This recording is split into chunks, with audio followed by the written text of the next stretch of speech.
Hello, my name is KB Bisco. I'm one of the admins for the forum BLAK, a mission for the edification of African indigenous men and women throughout the world. So without delay, let me say peace and health to the family. Y paz y salud para mi familia en todo el mundo. Bonjour y bye a ma famille. Assalamu alaikum. Shalom. Jambo. Moholo. Irio. Amahoro. Ademina. Ademnish. All too often, black people allow themselves to be defined by people from other cultures. Here's an example of an American teacher that tries to redefine the meaning of the word nigger. I would like for you to listen to what is said, and respectfully, I would like the opportunity to rebut and inform. Thank you. If I call somebody the N-word, what am I calling them? The N-word? No. Huh? Ignorant? Yeah, ignorant. The N-word just means ignorant. It doesn't have any other meaning and any other vocabulary other than you are a stupid person. You are ignorant. You are not well read. You are not well educated. That's what it means. I laugh because I'm a Florida boy down here where we came up with the term Florida cracker. Well, everyone thinks Florida crackers like racist. The white people do what? They would crack the slaves with the They wouldn't the whips. do that to slaves. They How do did it you with know? cows. Were you there? Me? Like, how do you know? Let me help you out with your, okay? Before I kick you out. How? For why? You want to have an honest conversation? Let's have an honest conversation. Don't give me the ha ha he he ho. Let's have an honest conversation about it. Okay. That's what I want. That's what we're hearing AP. When researching the etymology of a word, researchers often look towards the Greek or the Latin origin. However, what if the word was of African origin? In that case, utilizing Greek or Latin would be an exercise in futility. The word NGR, pronounced injure, means God in ancient Egyptian. You see, the father of the N-word was the word used by ancient Egyptians for God. That word was NGR, and as one can see, there are no vowels in the word. In the ancient African and even the present African languages, the Afro-Asiatic linguistic family, vowels such as A, E, I, O, and U are not found in many translations, particularly of ancient Hebrew and Egyptian languages. In the translation of ancient Egyptian and Hebrew, which is heavily influenced by Egyptian, one will not always find vowels.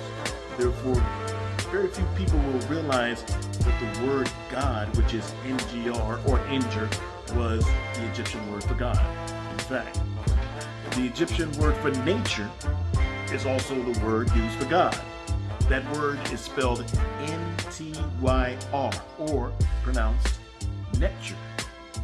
Now, pronounce the word nigger and the word nature, and one can see clearly the connection. African words denoting people of importance. It normally starts with the letter N. In many African languages, particularly the Niger-Congo language family, words that connect people with gods and groups begin with the letter N. And that always is the first letter of the word.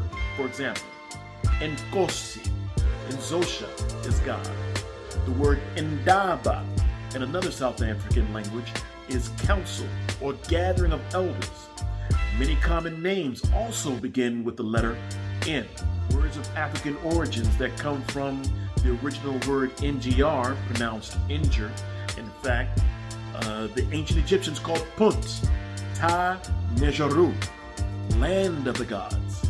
So that begs the question, how was the N-word introduced into Europe? Thus, for example, if my name was Septimus Nigger, that would have meant Septimus the Negro or the Black. Yet how did the Romans connect the word Nigger to black? See, in ancient times, blacks were worshipped as gods. The gods of Greece came from Egypt. The worship of the Black Madonna is connected to the worship of Isis, the Egyptian goddess. Moreover, blacks in Egypt called their pharaohs Inger or Ngr. He was literally referred to as the god. It is very possible that when the Romans tried to invade Nubia, they asked for the name of the god, and the word Inger or Nigger was probably used in place of leader or king. For example, in Angola, the same thing also happened in the 1600s when the word Angola, which means king, notice the N in the beginning and the G in the word as well, came to be Angola, the name of a kingdom in southwestern Africa. Therefore, opposed to Negrios, Niger was used as a loosely descriptive homonym. So let's show you some other examples of words that have roots with the letter N. Nger or Niger is an Egyptian word which means God. Nettyr, N-T-Y-R, is an Egyptian word pronounced Nettyr, God, divine, or nature is its meaning. Nagash is an Ethiopian word, and it means king to be or was, that tense there. Negus is an Ethiopian word, which means emperor. And Kosi, which is a Xhosa word, which means God. Indaba, which is a Zulu word, which means council or officials. And Naga, which is an East Indian or Nubian word, which means people, but not just any people. Now, even as late as the 11th century, when using the word Niger, it not only describes a color, but a type of person. You see, the Romans weren't the only ones to adopt the word Niger. Later in history, the legends of Scotland were confirmed to be purely black people, people like you and I. We see figures like Kenneth the Niger, who ruled 3 provinces in Scotland, in the Scottish Highlands. There is also strong evidence of African presence in Ireland. As an example, the prominent Niger Viking, Thorvald. In the winter, he was a huntsman. In the spring, however, he was a steward for Eric the Red. He was also instrumental in the Viking discovery of the Americas. In Christian folklore, Simon the Niger, or the Niger, is mentioned in Acts 13th chapter, verse 1. He is mentioned as one of the founders of the first Christian church in Antioch. In that reference, Niger or Niger is not only a color, but is also a teacher or a prophet. Upon further mention in Luke chapter 23, verse 26, and Mark chapter 15, verse 21, he is not only described as a man who carried the cross for Jesus Christ, he and his sons are mentioned as Cyrene. Now, why is Cyrene so important? You see, when the Macedonian general, who would later be Pharaoh, expelled the Jews from Egypt, many fled to the city of Cyrene, which is in Libya, North Africa. So indeed, he too has a history of being a descendant from a tribe of teachers and prophets from Africa.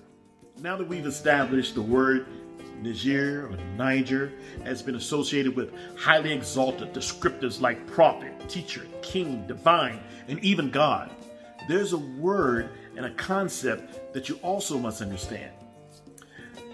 The first is called an auto-antonym. The second term is called cognitive dissonance. An auto-antonym is a word or phrase which contradicts itself. That is, it has 2 distinct meanings which are opposite.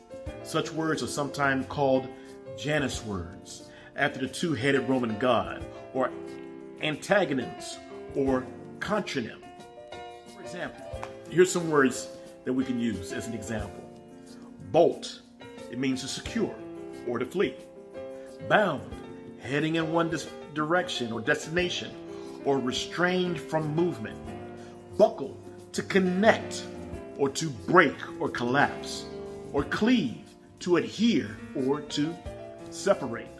Now, the second word is cognitive dissonance, the state of having inconsistent thoughts, beliefs, or attitudes, especially as to relating to behavioral decisions or attitude change.